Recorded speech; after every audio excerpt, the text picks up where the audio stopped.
आप नरक का जिंदगी यहाँ जी रहे हैं, लेकिन जब 1 साल के बाद वोट होगा वो सब आप भुला जाइएगा।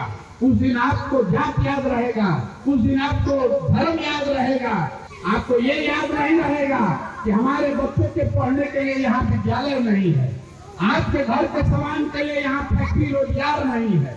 अगर आप नहीं याद रखिएगा, आप अपने बच्चों की चिंता नहीं कीजिएगा, तो आपके बच्चों की चिंता कौन करेगा।